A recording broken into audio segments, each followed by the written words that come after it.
rượu xưa bong bọt ở kia ngày thì đai miền tật krương tây sài dưới nắng hay lụa top cho mùi tật krương nhưng miền trọc bò xoái hay năng hay trọc cỏ cù tổng hay năng đau hay cà cà pháo hay năng spay cà phê ní spay rương hay năng tật sóc hay ní đá miền cái hai bật lết bong bong bởi khát tê và liêu du ngọc nhằm tất cả đường cho bước nhom tại miền núi chết ngay bậc na tao không còn ở xa ở ca gặp pháo mà nè đại rồi vậy bị trôi như này ô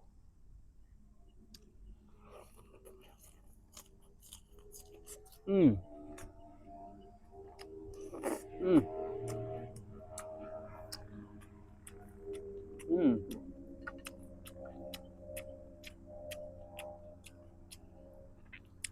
tiền không bỏ rồi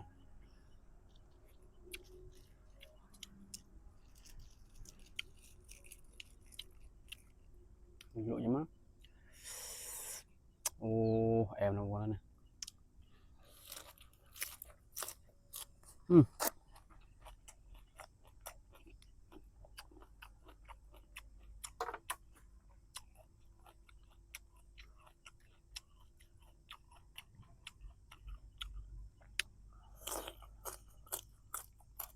ừ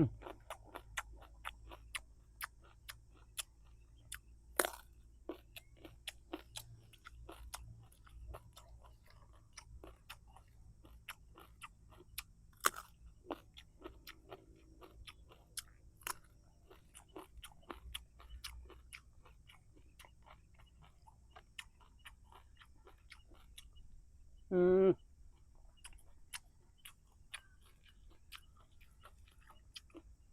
bật đất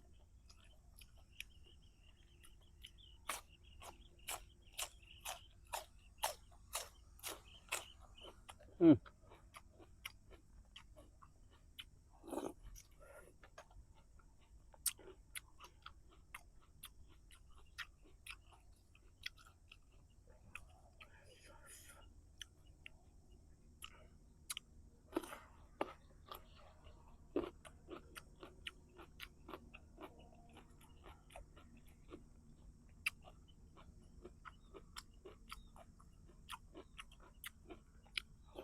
ừ đi ra bỏ ra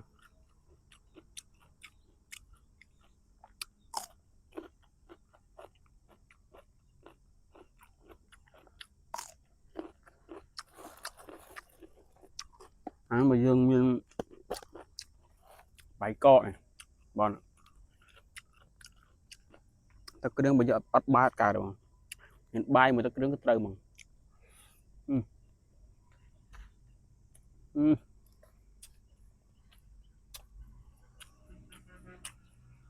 này bọn này gặp dân hạt trọc rau cố mà nè đặt mà này ô ừ ừ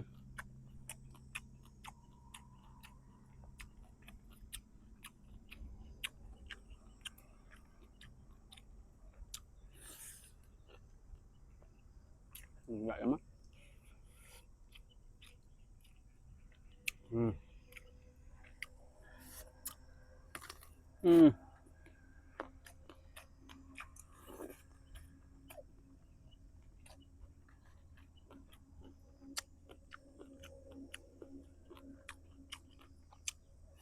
ừ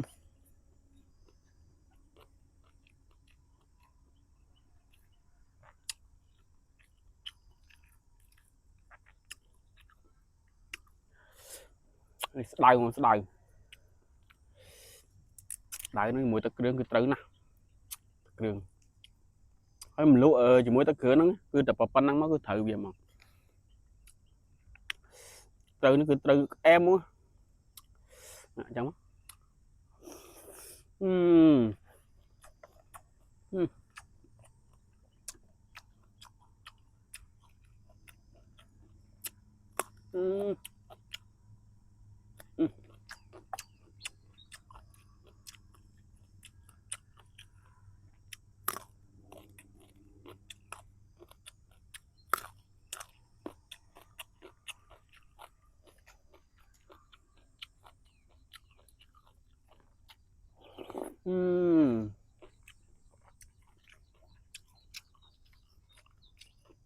อันนี้จะสไปเรื่องบน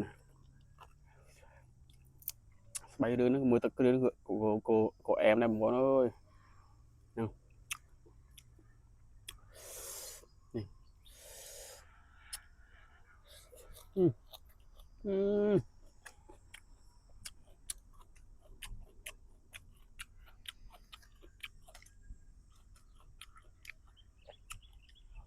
Ừ.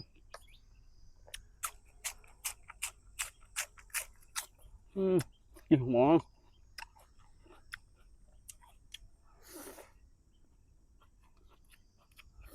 Ừ.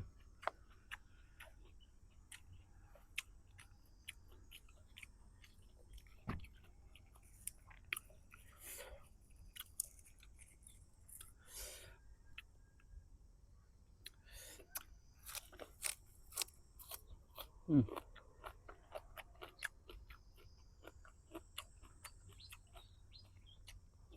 Ừ.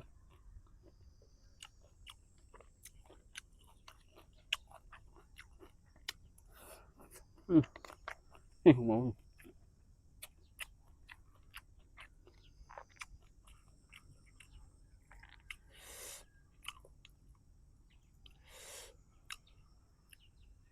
Ồ. Ừ.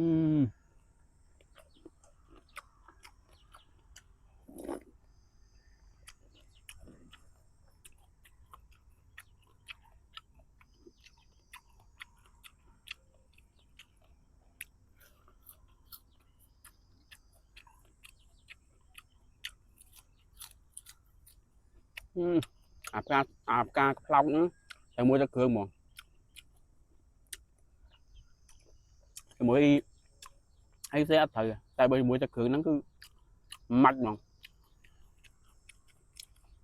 giờ lấy đặt không biết ạp ca long em mua cho cơm nữa nè. Ừ.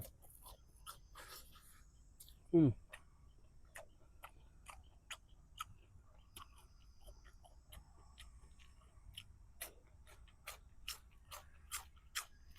Ừ.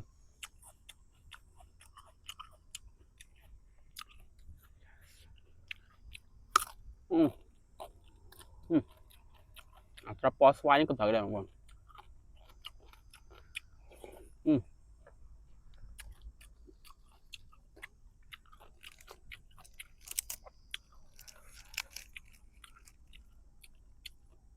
Ừ. Đặt cái món bọn. Ừ.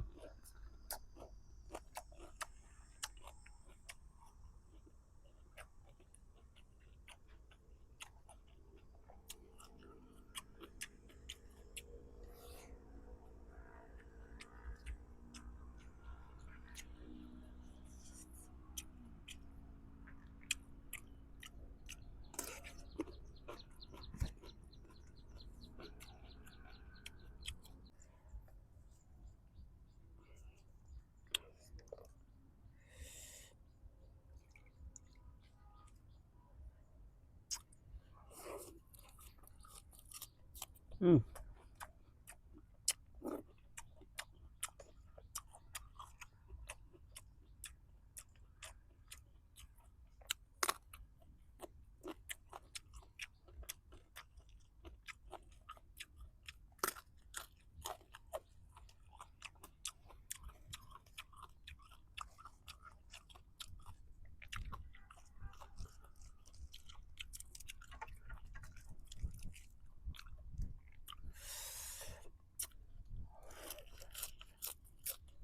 Ừ. Chuyện mà bọn ơi.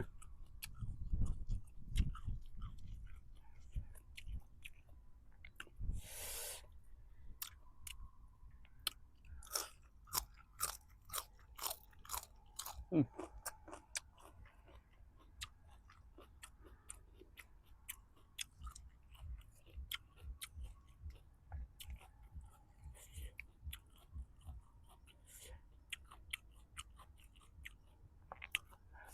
Chọc rau cô với bọn.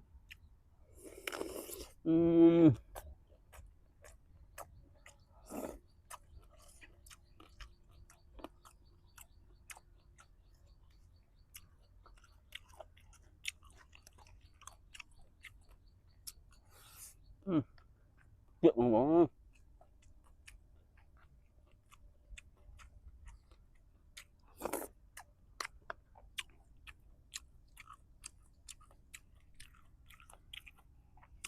ផ្លែផ្លោក